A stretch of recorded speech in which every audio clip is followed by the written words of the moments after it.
dadaan na tayo sa Big C, tapos itong Devil's Corner. So, dalawa yung mga kailangan, mga spots dito sa Miami. Ang ating nadaanan.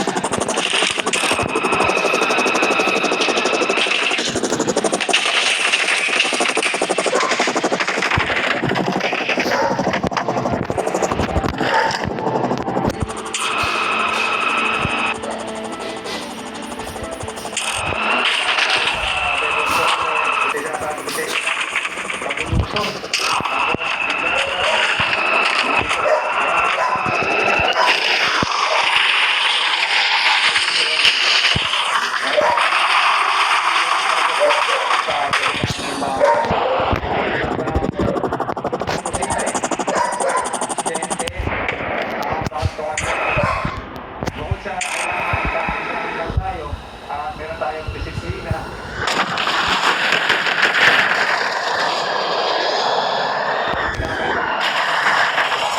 Ito na yata yung tinatawag nila dito ng manukan. Marami nakatambay ng mga rider dun eh.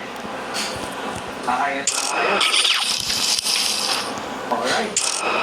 So pagkatapos ng Devil's Corner, ito na, parating na natin itong manukan. Pwede nyo naman kung nakakadami yung mga rider na nakikita nyo dito. Ano natin ang kwento?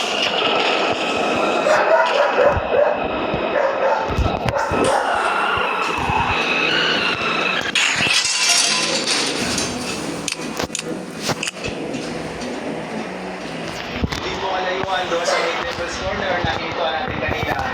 Ito na yung dadaanan nito. Isa rin sa mga sikat na bahagi ng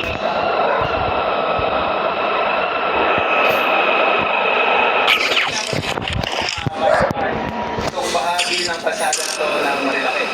Ito po ay dahil maraming mga makikita natin dito sa kanang bahagi natin. No? So kung marinig din po sa audio natin, dito po sa tinatawag na manukan, talagang ito, kilalang ng mga motorista na katambayan. Kung mapapansin nyo po, habang tayo ay andito, maraming mga rider ang nakaupo doon sa may gilid. Dahil nga po, malilim, maraming puno, malamig ang simoy ng hangin. Talagang perfect spot ito para